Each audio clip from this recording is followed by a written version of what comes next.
Okie dokie, it's time to be shocked that we are ahead of time. This is the microphone. Be afraid of the microphone. You're telling to me, okay. All right, for those who didn't hear what he just said, this is the microphone. Don't be afraid of the microphone. Did I get it right? Yeah. Amazing.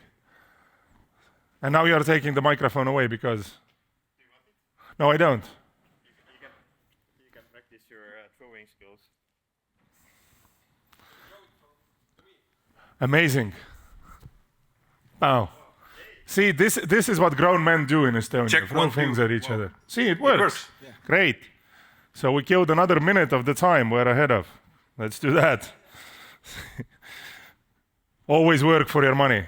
That's what my mom keeps telling me. Because I'm the unemployed son of the family, so she has to remind me all the time. But moving along, our next speaker, I have to be honest, when I saw his name on the list, I got a bit worried because last time I heard that name, it had something to do with heavyweight boxing, and I wasn't ready for the fact I'm not in shape to go up against anything. I mean, I get beat up by my mom every day, so we're not gonna do boxing. But then it turned out that no, it has to do a lot with IT. It's gonna be the keynote speaker of this year. Are you excited?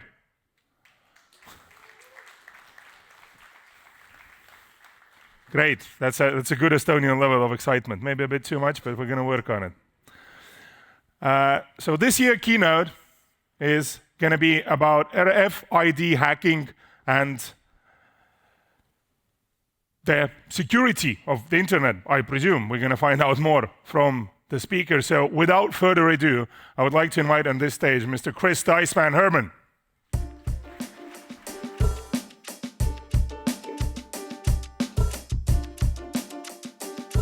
Holy moly!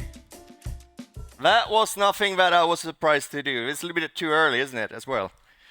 Damn! I curse a lot, so I hope you're not worried too much about it. I thought I was gonna get some time to prepare myself with some stuff here, but I wasn't, so I'm gonna do it now instead.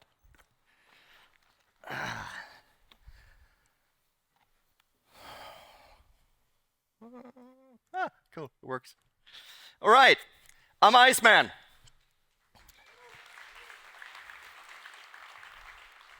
And this is the first keynote. It should be a keynote, should be the first talk of the day, but it's not, so that was a little bit surprising as well. But I guess that's the Estonian way.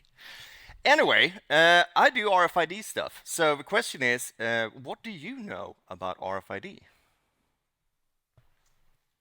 No, nothing? A little bit? Okay, you know a little bit, that's perfect. What do you know about RFID hacking? Flipper 0, it's good. It's a good start. It's a good start. All right, do you know anything about Proxmarks? Have you done pen testing, physical access control systems? No, okay, cool. Okay, we're setting the level there. Nobody knows anything. Perfect. Perfect, perfect, perfect. Give me some seconds here, I'm just gonna put up some stuff.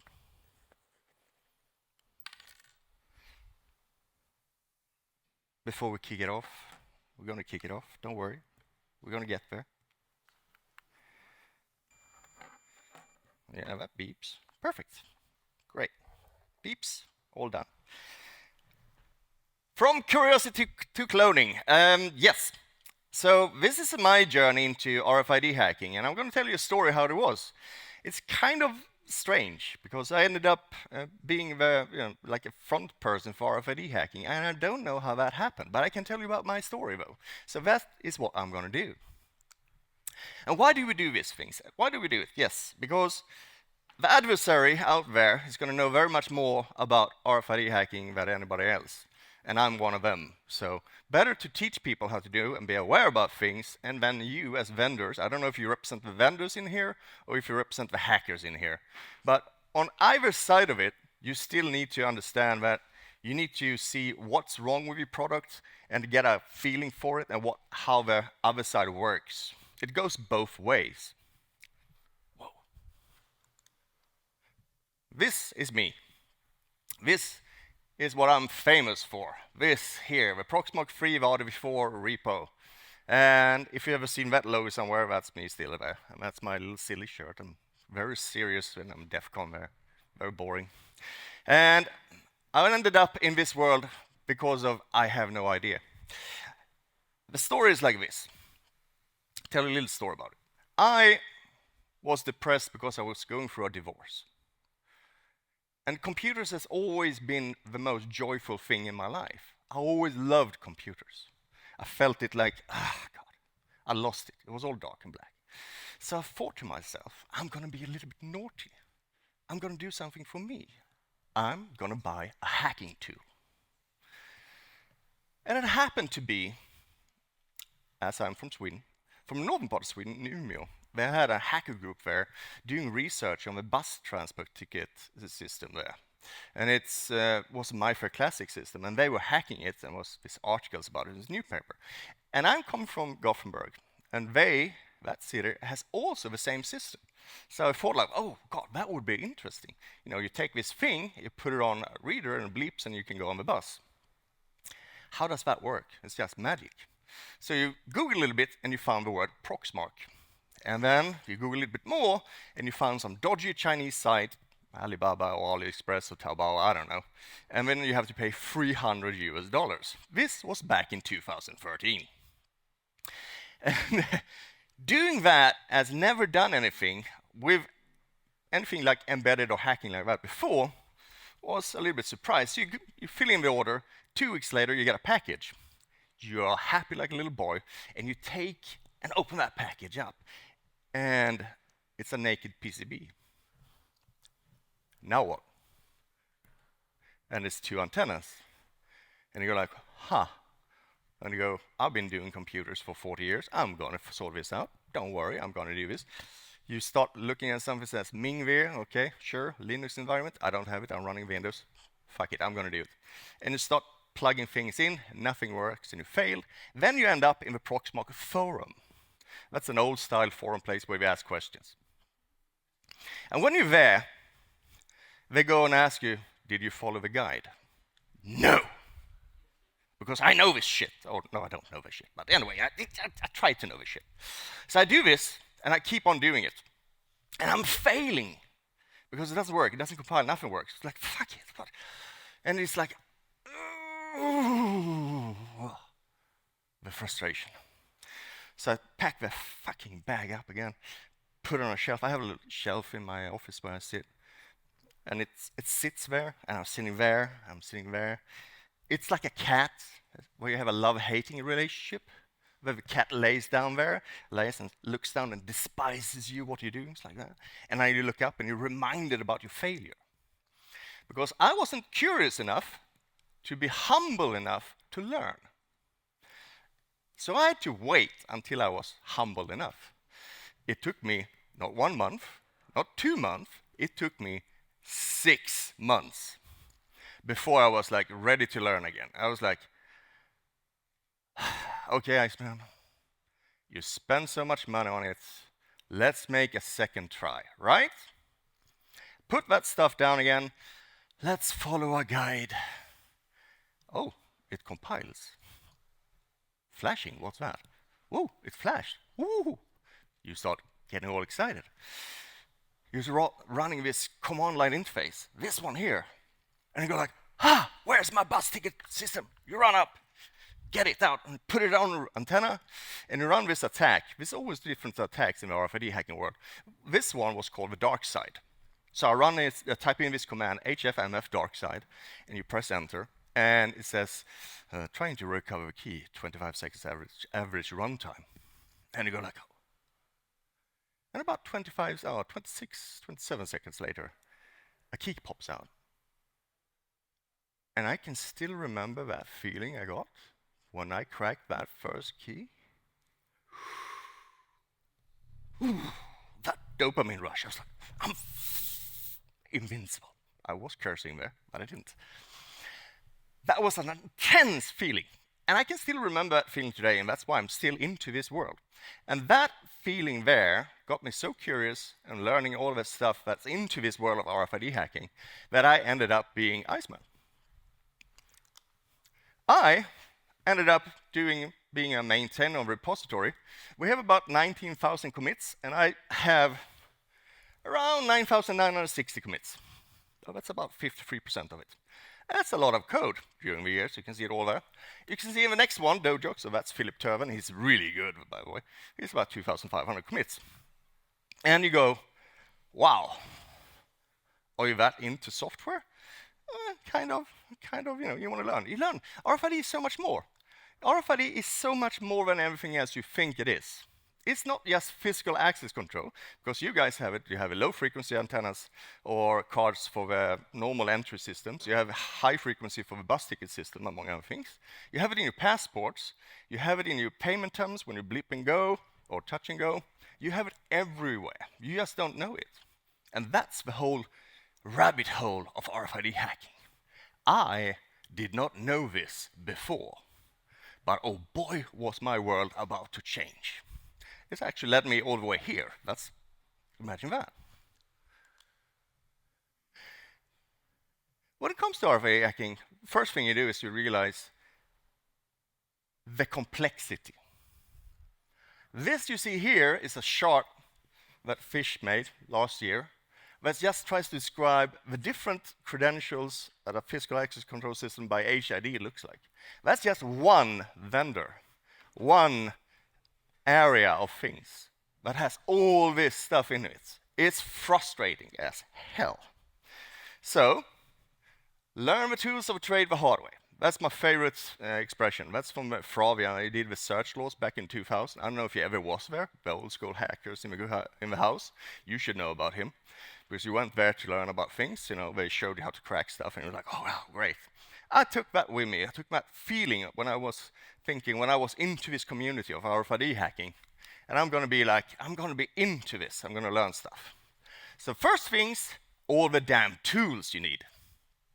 This, when it comes to hacking, is always about the tools. Do you know about that? How many of you guys has too many tools? 1, 2? You're lying. All of you. You are so lying. You're so full of it. Anyway, this is a normal thing. You use this one with NFC lib, if you do that system, which is an HID encoder, the CP1000. This is another encoder, but just a reader. Classic ones. Development boards, you can use these ones with Raspberry Pis or Arduinos. You put it on. You put some open source other libraries, the libNFC, for instance. Good to have, good to play around with. You have an RF idler. RF idler is a low-frequency only tool that developed by Zach McCracken and Adam Laurie, and they made a really good toy. The antenna connector sucks up there in the corner if you see it there. But it runs there, and it also does this amazing part of a high-tag 2 cracks. It's really good. Comes into the Proxmark world. Oh, God, this is my world. This is me again up there. So up here, you see all the different versions of Proxmarks. It doesn't matter which one of the Proxmarks you buy today. It's all different price ranges. But buy one that has 512 kilobytes of flash on it. Remember and repeat after me. 512 kilobytes of flash, and you never go wrong. The price, whatever you do. If you buy the RDV4, it's very price expensive, and I've been in that development and in that group. But it's good if your company pays for it. It's quite high sort of quality. The rest of it just works as well. It started out down here. So the guy who did this one, RDV1, RDV2, RDV3, easy, and before. That's the same guy. His name is called. His name is Proxgrind. You're going to hear him a lot because he's really good in hardware. Then that's another tool. Have you ever seen this one before? I can't hear you. See, you do know about RFID hacking. I knew it. See, you don't lie to me. That's an interesting tool. Yes, I'm mentioned there as well. He and his team, Alexander, I think Vavegon, took up this tool that is really amazing in the sense that they brought 6 other open source projects and made a really nice form factor. It really makes you go playable, it's this gamification, and it's cute. And it has this open source software where you can see all of this stuff and change. And that triggered something that you call the firmware wars. If you're into flippers, you realize you're going to get a question, which firmware are you working with? And that's even worse than the Proxmark world, because the Proxmark world is only one, and that's mine. In this world, it's like 4. And the last one, the 2 one you should look into is the official one, because that's very maintained. And then another one now is called Momentum.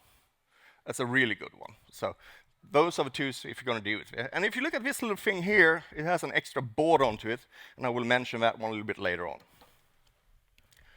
Chameleon is another tool. You see how many it is. You're going to feel it already, how many it is. So the Chameleon here is developed by the Casper brothers, or the Chaos brothers, and they made a tool that simulates HF, the high frequency of RFID only. So that's what we do there. It's a different version of it. You see, this is also Proxgrind. Proxgrind did that one, that one, that one, that one. And they did that one. So he's Chinese, doing a lot of development of hardware. You see him involved in it. And that's the Chameleon Ultra, which doesn't make it fair when I'm going to show you to it, because you won't believe how small it is. That's how small it is now. This one does low frequency, high frequency simulation of tags. You upload a dump of a file and you only emulate it with it. And it also does reading. So it's you have like 8 slots on it, so it's like having 8 different credentials on you. And it's kind of amazing how small it can make things. But it comes with a price of, you don't get much read range and stuff like that. It also comes with its Android apps that it was developed by a UI. It's a UI and an Android app. And the UI was actually made by a young guy. He's only 16 now. He was 15 last year. But he did this UI for your apps. You download that, iOS. It's a Dart-based thing. Works on both. Kind of awesome. UHF, next one. I realized something. Since you don't know much about RFID, do you understand the basic physics about it? No is the answer to that. Okay, great. Do you want me to talk a little bit about that? All right, cool. Ooh, let's go back to that one. Okay, hold on. We sort that out. Okay.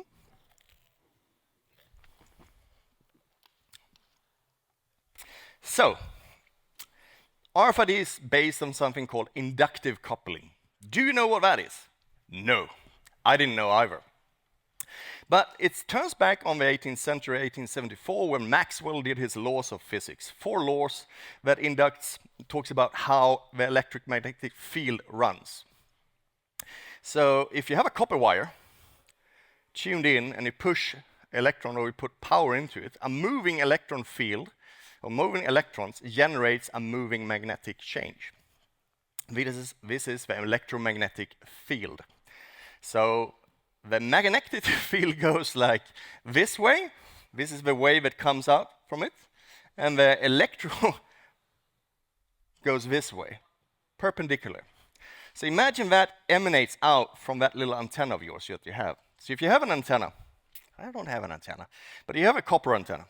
So the electron goes one way, another way, and it pushes. Does this make sense to you? Imagine a big antenna, a classic T antenna. And you have an alternating current that means it goes one way or the other way every time. Depends on the hertz. So you push the electron that way, and it gathers up in the end of there and comes back and goes that way, right? The electron moves, that generates that magnetic field as well. So the field we're talking about now is nothing that you can touch and sense in that sense. It's a flux. It's something that just permeates and exists. So it's a way of seeing it. And when those electrons moves, you have a magnetic field.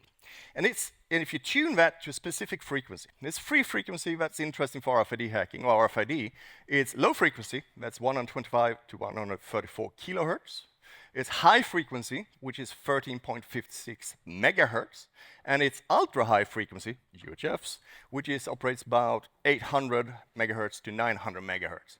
It's a clock cycle, how much it swings like that, oscillates. Now, when that electron moves there, it makes a little quink in this flux field, and that emanates a wave out in the flux field. So Maxwell's equations number 2 is another one that if you take another tuned copper antenna for the same frequency and introduce it into that reader field that you have here, it harmonates. So now you have a magnetic field that harmonates with the one that's generated here, and as soon as you have a harmonating magnetic field, you have moving electrons inside the copper wires in this antenna. This is the inductance. This is how you transfer wireless power. And this is how we communicate. This is magic moonbeams. So we talk, RFID talks by squeezing and not squeezing the amount of power in this field. So we're shortening it on the tag side. So you'll have a tag, and you have a reader, and you introduce it like this. The field generates around it. Simple, right? Did that make sense to you? Oh yeah, you're physics guys. That's good. I'm not, so that took me several years to learn.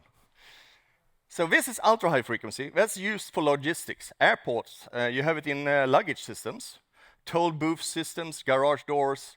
And I heard this weird-ass story about this. In the US, there was something about counterfeit tires for cars, and they forced, the US government forced, so I think it's called the Firestone event. So all tires now in America that's sold has to have a UHF tag. Let me explain why this is a big thing. Low frequency and high frequency is very connected because it's magnetic inductive. Ultra high frequencies, ultra HF, does not use that, it uses radio waves. So it's not passive, and that's inductance. So you can do a very much longer reading distance. So basically, every car with American tires is trackable.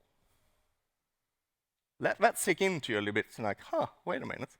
And then you think about the next thing. If you're into the wireless village in DEF CON, they keep on talking about different wireless signals, right? So your car has a Bluetooth system. It has Wi-Fi nowadays. It has everything, right? So that means that you can do very much fun things, not fun things, I don't know what you want to call it, but it opens up very much attack vectors about car hacking. And now we went from car hacking, RFID, oh wait a moment, there's more things. Car hacking also has immobilization systems and key entry, key fobs to enter the car. RFID, low frequency and high frequency. Tesla is a high frequency car key. Normally it's triggered by low frequency when you're getting close to the reader, meaning the door, and then the car answers back with a 433 megahertz signal back to you. Dual frequency technology. But it's a crossover. The rabbit holes goes deeper. So you use tools like this. This here is popular. You see the tags. You can always see the different kind of tags, how they look like. This is a typical ultra-high frequency tag.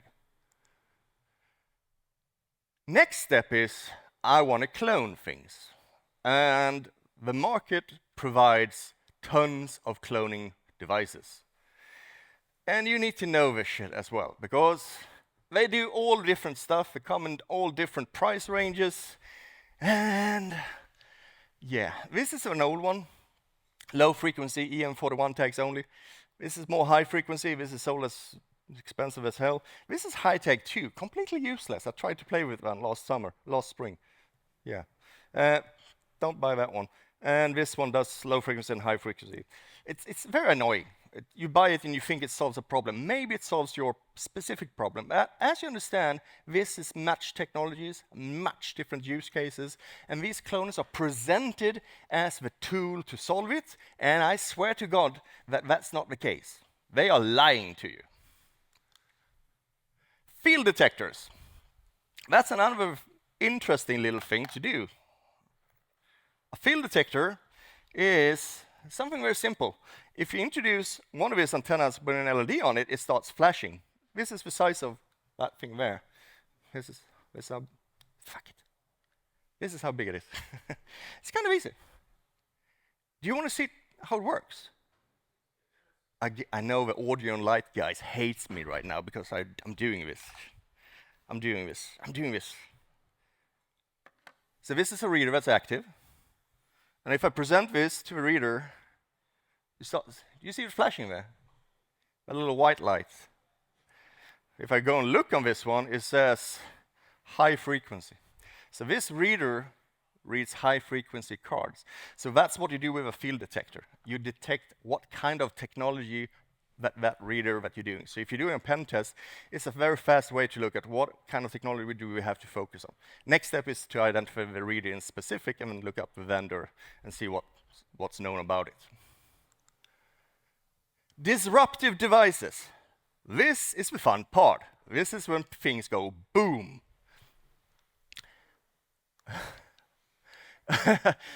Disruptive device. Yeah, so this is a NFC kill, and this is a UHF kill.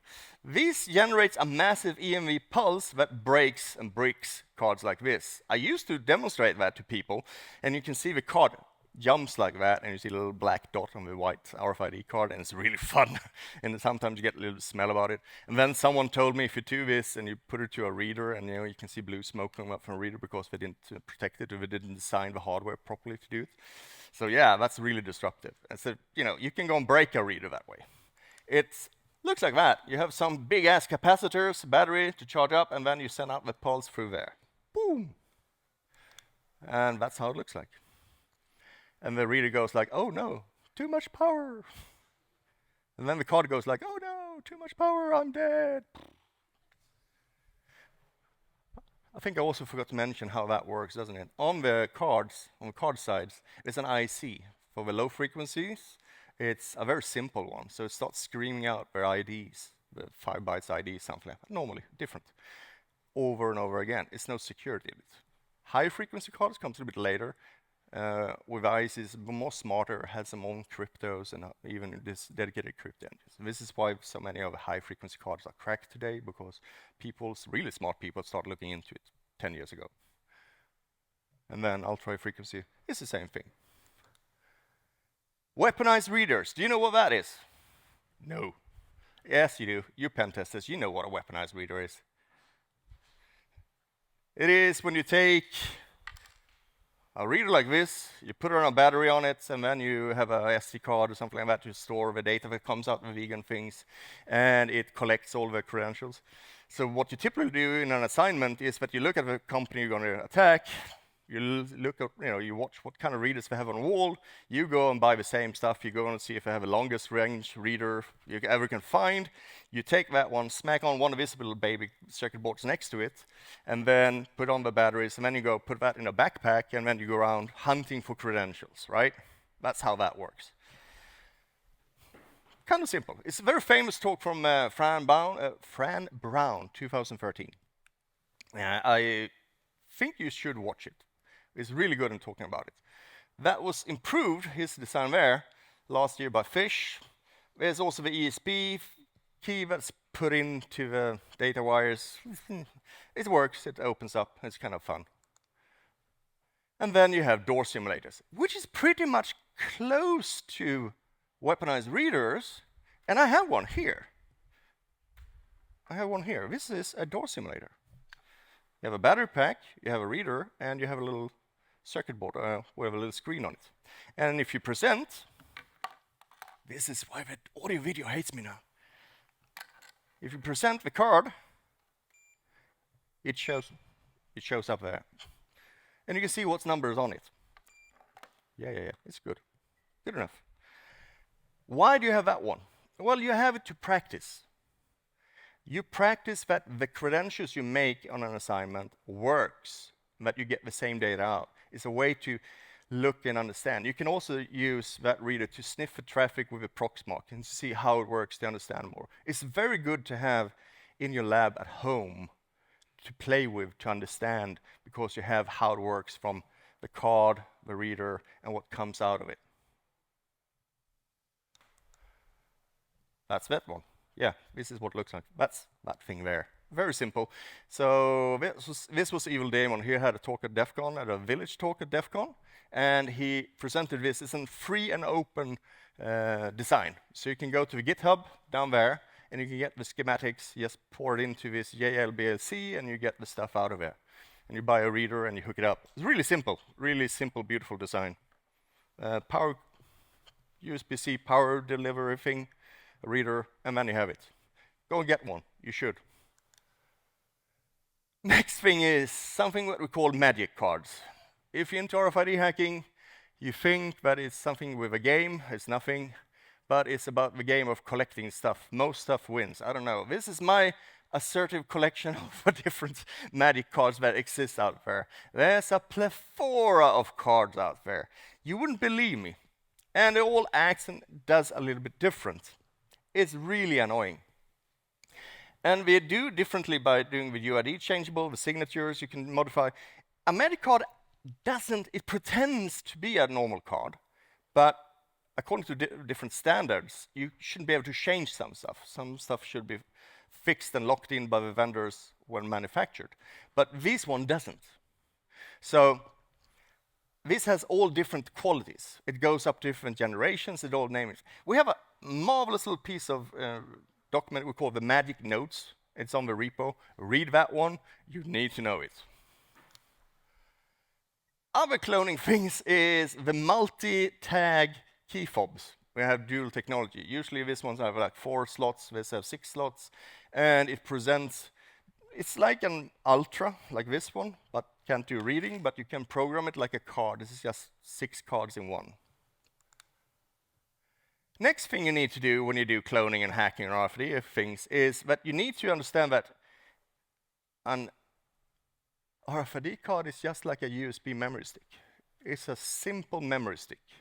That memory is protected by keys and access rights. If you have the keys to the kingdom, you don't need to hack it or crack it. You can just generate it. And all the vendors nowadays use different ways of diversify all these keys generated. So one of the things that we target in RFID hacking is to figure out KDFs, so key diversification functions.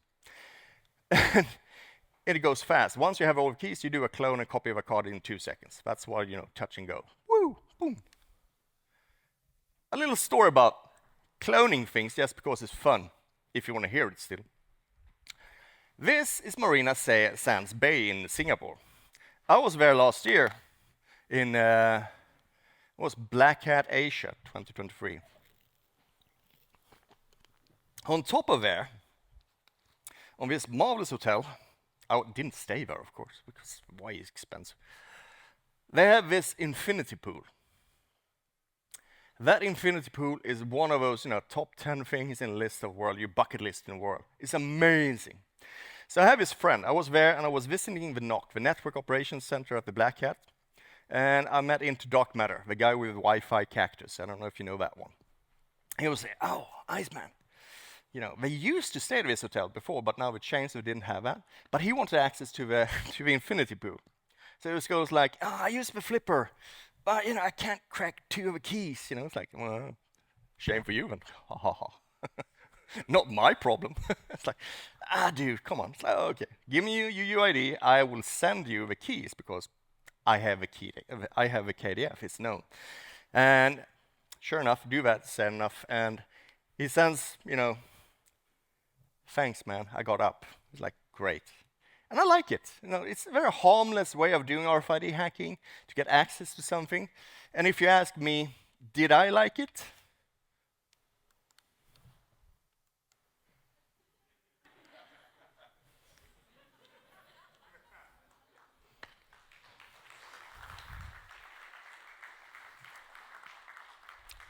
Now you wonder, why did you mention KDF and Dormakaba? Yeah, well, because there was a big damn talk about Dormakaba and the unsoftlock talk at DEF CON this year, talking about how they could get into any room.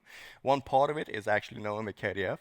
So, yeah, it all gets together. RFID in hotel systems is also one of those things that people look into. You didn't know about that enough also. Current problems. With all that said, there's always something more to learn and figure the shit out. And we had something in the MyFair Classic world that we call the static nouns.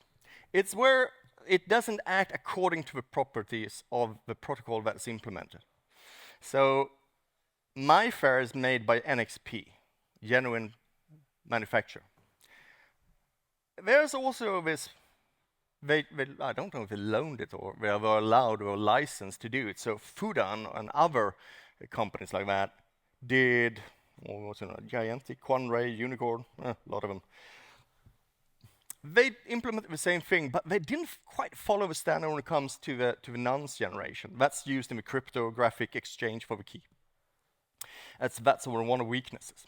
So what we had, something what's called static encrypted nonce. That was the bane of our lives for 4 years. That, those cards showed up in hotel systems 2019 and forward.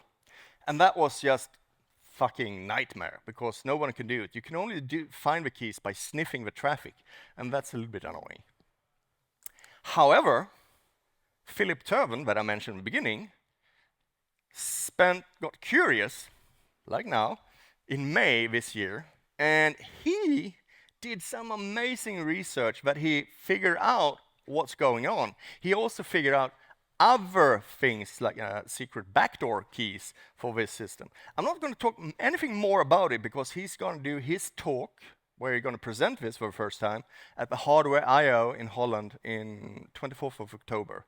So Square, so you should tune into his talk and look at it. He has released a white paper or a paper about it. It's remarkable if you're into this stuff, and he's really good at RFID hacking, and he's well written, not like me, and he has, it's organized and all that stuff. So now we can actually solve this and crack these keys as well in the Proxmark world. Has also gone into the flipper world. So yeah, a problem that existed last year doesn't exist anymore. Things change. Other modern attacks. Well, we have didn't quite mention that one, did I now?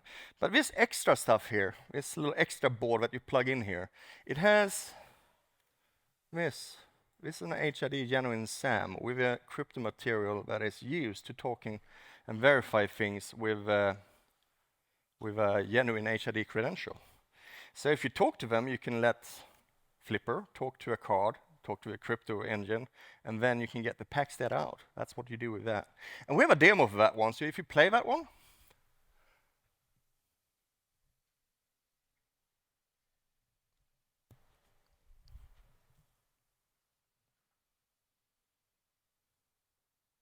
That's a sales card.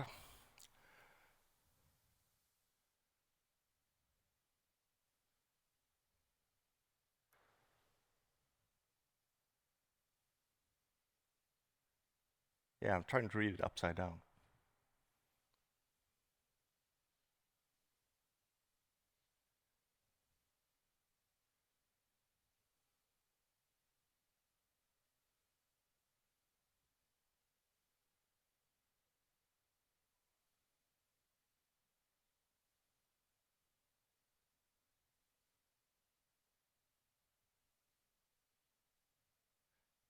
And that's all you didn't do.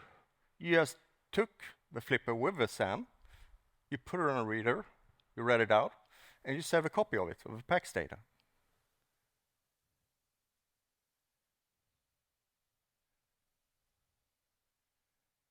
Different versions of credentials that we use for HID.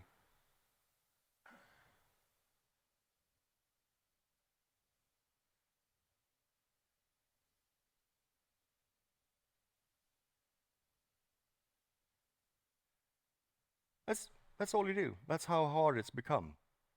That's the state of progress of RFID hacking. Something that was considered secure, safe. This is the top notch. We're selling this to you for the premium price. The RFID hackers go like, okay, man. I don't think so. So let's take your stuff, genuine stuff, and we talk to it. And then Bob's your uncle. It turns out, actually, they did a talk about that one at DEF CON this year as well. They talked about how they hacked the SAM. So that's another talk you should look into if you're interested in this one. There should be another. Oh, that was this one. Sorry. Another video. This is to crack a elite key. This is the custom key that we sell for more pricey than the standard again. You take one of those. We did a dictionary. Oh, fuck, I'm in the wrong way. Here we go. So you figure out the keys for it, and you can actually just do a lookup attack, because we generate the KDF for generating these elite keys. We figured that one out 2017. We didn't talk about it. So we can just generate a whole key list for it. And then we could just do a check, a classic dictionary attack to get the keys out for it. It takes about 2 seconds. And now I have keys to read out the memory that's needed for this elite system of HID. We have now since gone a little bit further. You will see that I'm dumping the file up there. Boop, that's what it is. That's the encrypted credential there. This is the CIO. That's it. And it has gone so, that's also implemented. The elite key KDF is now implemented in the Proxmark world. It should be in the Flipper world as well right now. So it doesn't, once you figure out the KDFs, it's like, well, game over. It's like, it's not secure anymore.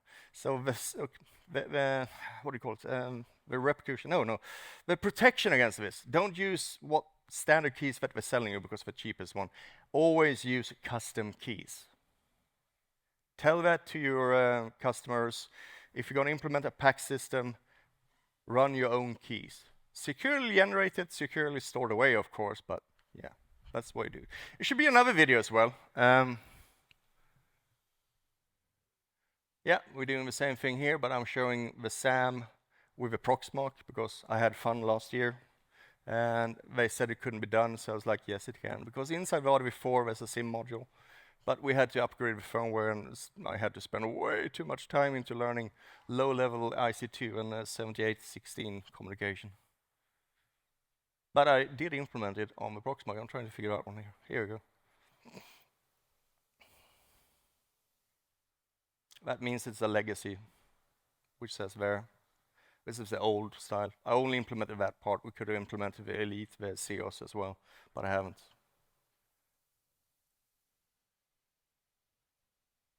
Talks to the smart card that I hooked up before. Shows you the output of the card. You see here, 30146, yes. And this is how you clone it to a Prox MyFair Classic target. This is a downgrade attacks. All this here is to do the downgrade attacks. A downgrade attack is when you take something from a secure media, and since the reader is multi-class, that they allow you to present different older credentials to it. You can downgrade, once you extract that data, you can downgrade that data, the PAX data, onto a simpler technology, and then you beat the system again. That's what we call the downgrade attacks. And finally, do you want to see one more video? All right, let's crack some more high-tech stuff. So this is something I made this year. I just made it before I went here. This is the high-tech reader. This is my car key up there, because I was playing with the high-tech 2 cracks. One of the things implemented from the RFID world was the crack 2, where you extend these nouns. You collect the nouns. Up there before was a nouns that I had to sniff from the reader from the car when in the ignition. So I have to sniff that first. Once I had that data, I can run the crack 2 against just the key fob, right? And it tries to extract 2048 bits of data, and then it gets to this key stream here. Now, what you do need now in this next step is to use a gigantic lookup table. So this is a time memory trade-off, where you go from, instead of online, you extract an order data and you look up in tables, not rainbow tables, but close enough. And I did that. You create a file of that one. It says you can run it locally. But I put that file on a Raspberry Pi somewhere else, just to show that you can use this as a distributed way to offer services instead. So I created that file now, and then finally I'm going to actually run the attack. Yep, yeah, cut and paste. Yeah, you're not going to get into that IP address, trust me. And yeah, I take the UID. Oh God, I'm in the way again. I go over here. And I take that part there, the nouns from the reader. Boop. Takes some time to do it. This is my call to that service. And because of the magic of cache, so this is actually a problem. It doesn't go that fast. It takes 30 seconds. The reason why it went fast this time is because I run this before to the Raspberry Pi, and then the modern OS are so smart in caching, so it caches this stuff. And since that was not touched, you got the key very fast out. It takes 30 seconds, trust me. If you're on it on an MVM and on my multi-threaded normal host, it takes 4 seconds. But it takes longer time than that. Anyway, you saw I can read out my car key. Haha. So now you can clone my car key. And that's it. Okay. You're either not impressed or you think I'm boring. I don't know. Thank you.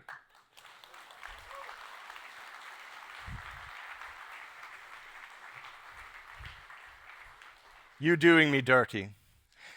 Anyway, so relay attacks, this is the final thing I'm going to say to you, and then we're going to, oh no, not this more. Relay is meaning that you have a reader here, you go over internet, and you have someone sitting with a card somewhere else. You can be across the world. It's really interesting attacks and talks about it, do for it.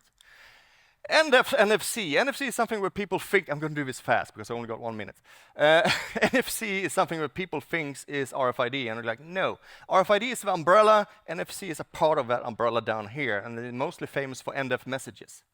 Funny thing with end-of messages is actually that your public transport card does have a end-of message.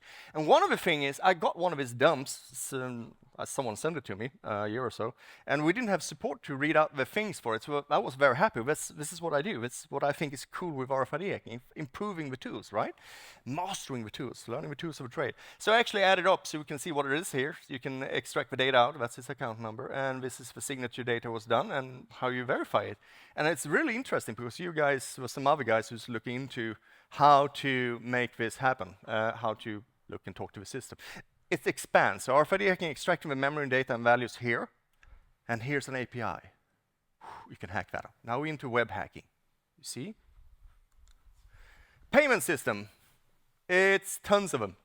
Blip and go. Super interesting. EMV format, 6,000 pages. Haven't read it. Fuck it. I'm not doing it. But I am very interested into it. So I got to hang out with the payment village in the DEF CON. They are awesome, LAN and Timur. And they're going to teach me more about this stuff, so I'm going to be really good at this one. Tier-off attacks is nothing else that we developed. Me and Philip developed this concept of tier-off attacks, meaning that we do like glitching, but it's not glitching. It's just in the magnetic field, we can cut the power, and depending on the capacitors inside the card, we can interrupt especially at moments, very precisely moments, and we do it several times, and you can make the card acting in a way it shouldn't doing. We call that tier-off attacks. It's not power glitching, and it's not fault injections, it's just like that. But it's very cool, look into it. Now, I'm getting to the end of it.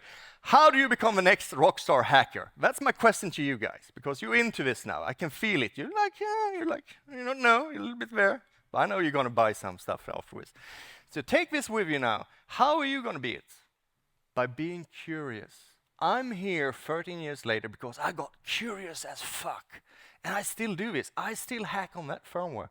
I can tell you that I cracked more cards than you ever done in your whole life. And I do this because I think it's fun. It brings me joy. But you also need to have information. So here's a good link for resources where to find it. And here is the RFID hacking Discord. Please join us. And thank you.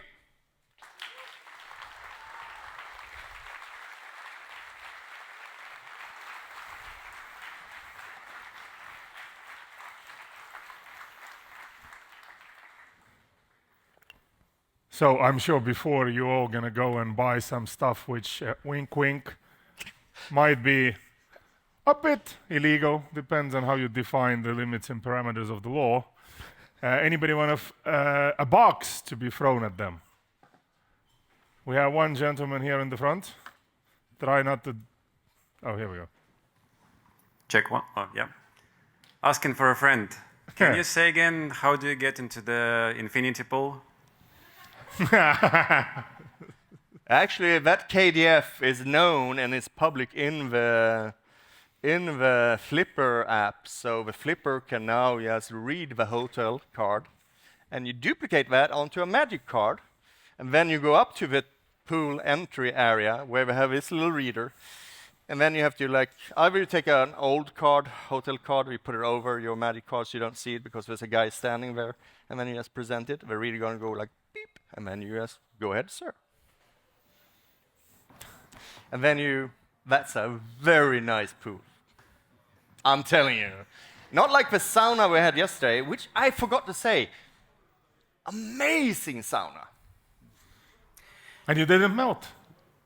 You know, the Iceman thing, it's like Estonian sauna didn't get to you. I'm Aquaman. Oh, great. Hi, I have a question about boosting cars. So let's talk about cars now. So just also asking for a friend, and he has a very expensive Mercedes. And how should he protect his car key?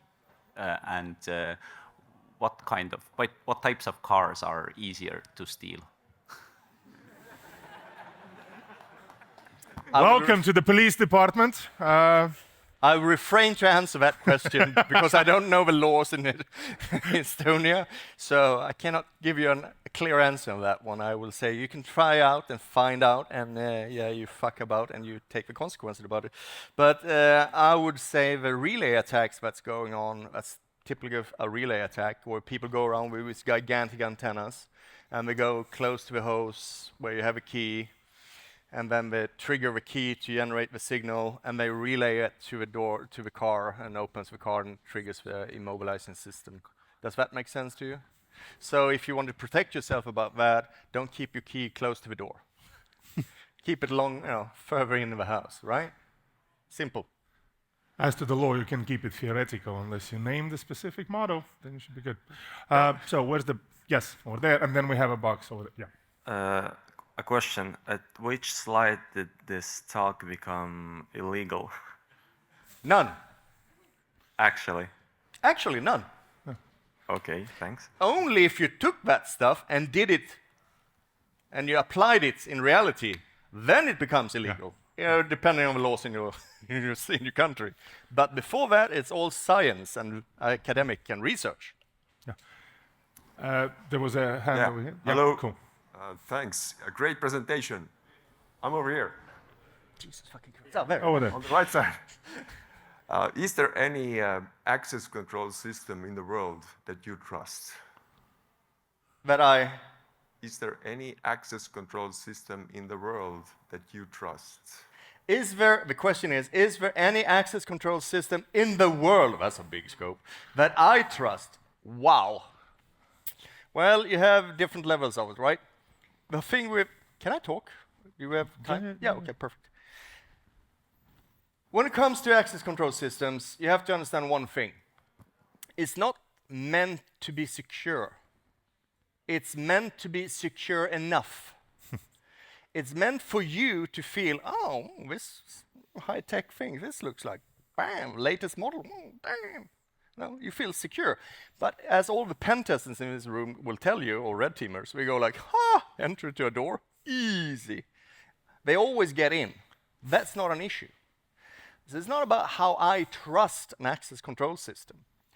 If you ask me which version of card technology they should use if they do it properly, that is secure enough, I would say NXP's MyFair Desfire, and that's it. For commercial grade. For gov and law enforcement and military, they have different rules. So you will do PIV and CIV, if you know about those ones. It's like, public key information structure where public and private keys communicating. You have to understand, for them, it doesn't matter that it takes 2.5 seconds to enter. It's okay. For you and I, when we go to a bus station and it doesn't say bleep immediately, shit, you can't stand for 2.5 seconds, right? So that's what I mean. It's secure enough for what you get. It's meant to be feeling of security and meant for you to process fastly. Does that make sense? Anyone has more questions? I'm going to be around the whole day and on the after party, so you can ask me questions as much as you want to. Everybody's scared about the law now, are we? By the way, based on that question, I have a lovely example from 3 of my former employees. 0 of them collecting back those lovely cards you collect. So I have my own collection. Haven't been working in a building for 15 years. Oh, but I'm still welcome, apparently. I want that. If you have cards that you don't want to have, I take them. Okay? Pure academic. I love collecting them and looking at them and see, oh, wow, look at that stuff. Yes, do it. I take them. Which, when you were talking about it, made me kind of think that, you know, you can have all the lovely people in IT security. It takes one person in HR department to forget. We're done. That is true. Anybody? Oh yeah, up there. Yeah, cool. Hi. Oh, Oh, I see you. there, Hi. under the light somewhere. Yeah. So I've seen some building access systems now that are biometric fingerprint and not 2FA, just fingerprints. Have you seen anything interesting testing these? Any thoughts in general? Oh, darling. You have to pay me to answer that one. But biometric systems are fun in that way. They always implement it the wrong way. So it's you have to understand what's going on in a biometric or two-factor system, right? Somehow they have to collect the data of your fingerprints or the irises, and they have to store it somewhere. Where do we store it? On the card. And who's good at getting stuff out of a card? Iceman. And once you can manipulate that, you know, if you buy the same reader and you store your own credential onto a card and you sniff that traffic later on, so you have your own valid hash that is generated from your fingerprint, right? Once you have that data and you have access to write your data on that credential there, you just put your data on there and that's it. You just steal a card and you put your data on it. That's for pen test and red teamers. You know, that's it. Yeah. One again. It's I've seen these where you are just scanning the fingerprint to get into the building. So where is it stored then? It's not on a That's card. not a card usually. This is the two factors where you present a card and fingerprints. If you just do fingerprints, that's a connected system that connects to the microcontroller, door controller in the back end, and to a database. Better? Worse? Well, better as soon as you can get access to the physical lines. All right, thank you. Because they have to send the data. Can you capture that data in the wires? Can you replay it? Can you send it? And same thing, but that's not RFID. As we're discussing biometrics now, what do you think of Apple Pay? It's becoming more and more common, and it includes biometrics, Face ID, and you can transfer quite huge amounts.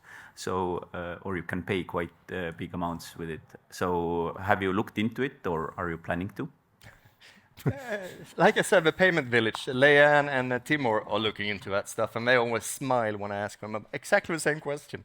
So I'm a very fortunate man, because back in the day when I started doing this, nobody answered my questions, and today everybody tries to at least answer my emails. So I'm very blessed in that way.